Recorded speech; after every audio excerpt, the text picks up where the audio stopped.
Le salon littéraire de Fuveau, parrainé par David Fuenquinos, accueille cette année la Méditerranée au rythme de ces lettres venues d'ailleurs que cette rencontre met à l'honneur. Entre interviews, débats et tables rondes, organisées au cœur du salon, les auteurs racontent leur Méditerranée à Provence Plus TV. Être écrivain de cette région-là, du monde, la Méditerranée, c'est évidemment un sentiment d'appartenance, à une région qui a tellement de choses en commun. Alors, la culture, une histoire, une certaine façon d'appréhender la vie, les choses, une certaine façon de communiquer aussi, de transmettre. Où que je sois dans ces pays de la Méditerranée, je suis tout de suite adopté, tout de suite considéré comme étant, encore une fois, un enfant du pays. La naissance de la civilisation occidentale, et alors c'est une histoire, et c'est aussi une chance. Une chance parce que je pense que nous avons en commun tous les pays qui sont sous la mer Méditerranée et tous les pays qui sont à côté de ça, comme l'Europe.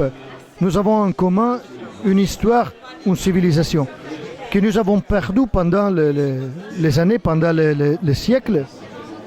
Et j'espère qu'on va retrouver tout ça parce qu'il y a un fil rouge qui est en commun entre tous. Faire de sorte que cette littérature participe au changement de l'imaginaire de chaque pays méditerranéen.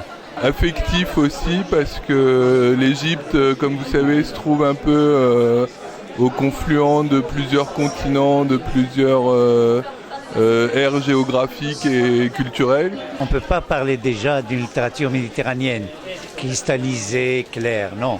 C'est en cours maintenant. On a conscience de la nécessité de connaître mieux les voisins, de défendre des valeurs communes. Et c'est pour cela que je considère que c'est un projet en chemin, oui. C'est Naples, c'est un peu peut-être la capitale du sud de l'Italie. C'est la capitale cosmopolite qui, en France, peut un peu sembler comme être en comparaison avec Marseille. Une ville cosmopolite avec du désordre, un peu d'anarchie, mais aussi beaucoup des attractifs et des stimulations pour écrire, pour créer et pour faire aussi des choses de science. En Égypte, on le trouve peut-être encore plus à Alexandrie où il y a eu une tradition cosmopolite très, très vivace, particulièrement au début du XXe siècle, et puis ça a duré jusque dans les années 60. Alors aujourd'hui, on en voit encore les traces, mais malheureusement, c'est un petit peu moins présent aujourd'hui et on le regrette beaucoup. Naples a été un peu un point de référence pour tout le Méditerranée, pour beaucoup de temps. Maintenant, il est en période de crise, mais dans toute façon, c'est une ville qui, je pense, peut être encore un guide, peut encore donner des idées, pas seulement aux pays de la Méditerranée, mais aussi aux pays du Nord, qu'il garde encore un peu de humanité, qui n'est pas seulement technologie ou technique ou invention des choses scientifiques, mais qu'il a aussi une charge d'humanité et qui l'a permis d'être un peu comme un point entre le sud et entre le nord. La Méditerranée est très présente dans ce que j'écris. Je pense notamment à un roman que j'ai publié et qui s'intitule Les clandestins et qui se passe effectivement au nord du Maroc, face à la Méditerranée, justement, la Méditerranée qui sépare le Maroc de l'Europe, le Maroc de l'Espagne, mais bien entendu de l'Europe. Et j'ai fait de cette Méditerranée, de cette finalement de ce, j'allais dire de ce mur, une espèce de vague qui constitue pour certains, bien évidemment, un obstacle, un mur. J'en ai fait le personnage principal d'ailleurs du roman.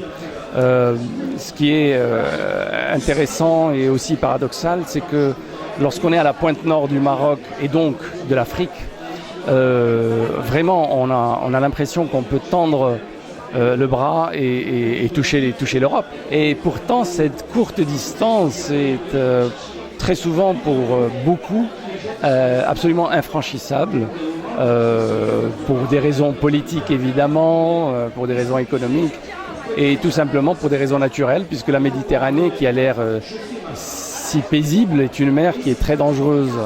Alors pour les quelques candidats à l'immigration clandestine par exemple, cela se fait au détriment de leur vie. Les médias vont à l'essentiel et souvent les médias oublient une part très importante de cette réalité, à savoir la dimension humaine. Parce que derrière ce drame de l'immigration clandestine, il y a bien évidemment des hommes et des femmes, il y a des destins brisés, il y a des rêves inachevés. J'espère que le Nord peut aider le Sud à se développer d'un point de vue économique et financier. Comme ça, j'espère que le Sud peut donner un peu plus d'humanité, plus de cœur, plus de sentiments au Nord, qui a substitué dans les dernières années la divinité, la religion, d'un point de vue anthropologique et sociologique, avec la science, avec la recherche scientifique. La paix, c'est le premier étage, le premier step qu'il faut rejoindre. Et le deuxième, c'est que j'espère qu'on trouve le fil rouge que je disais avant. J'espère qu'il va se renforcer et qu'il devienne toujours plus fort entre le Sud, c'est-à-dire tous les pays qui sont sous la Méditerranée, mais aussi avec le Nord pour faire un discours qui est en commun de tous. Nous avons eu des problèmes politiques, économiques, mais aussi religieux qui ont créé des différences très fortes.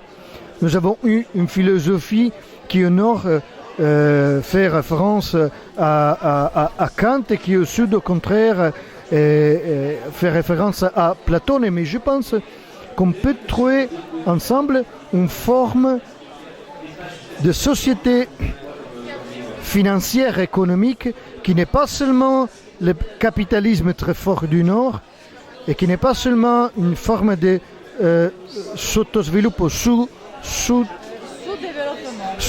sous-développement du Sud. Le projet politique de la Méditerranée ne m'intéresse pas beaucoup, ne me concerne pas vraiment. Mais en revanche, je crois beaucoup à ce que les peuples de la Méditerranée se connaissent davantage, qu'on dépasse un petit peu les malentendus parfois qui se créent, qui donnent l'impression qu'il y a des tensions politiques très fortes, alors qu'en fait il y a beaucoup plus de facteurs de rapprochement. Lorsqu'on est chez soi, qu'on est en communauté fermée, eh bien très souvent on développe un certain nombre d'a priori, de préjugés sur l'autre, qui aussitôt que l'on se déplace, que l'on rencontre les autres, où qu'ils soient dans le pourtour de la Méditerranée, dans le monde, j'irais même au-delà, eh bien on se rend compte que finalement nous sommes tous des êtres humains, que nous avons tous les mêmes soucis, nous avons tous les mêmes rêves, les mêmes aspirations, les mêmes désirs, mais aussi les mêmes phobies, les mêmes angoisses, les mêmes peurs, les mêmes craintes. Nous sommes humains, nous partageons la même condition humaine évidemment l'idéal serait qu'il y ait plus de passerelles d'une rive à l'autre, de la rive sud vers la rive nord et vice-versa. Il ne faut pas oublier que ces préjugés sont aussi présents dans la rive nord aussi bien que dans la rive sud. Et il est important qu'on prenne la peine d'aller vers l'autre en fait. Que ce ne soit pas seulement un projet économique, un projet d'aide aux pays pauvres du sud méditerranéen, que ce soit un projet qui cherche à établir une autre vision de la civilisation, de façon à ce que tous les pays de la Méditerranée puissent se trouver autour des mêmes valeurs. Donc la culture, l'art, la musique, toute forme d'expression est nécessaire pour ce projet d'avenir.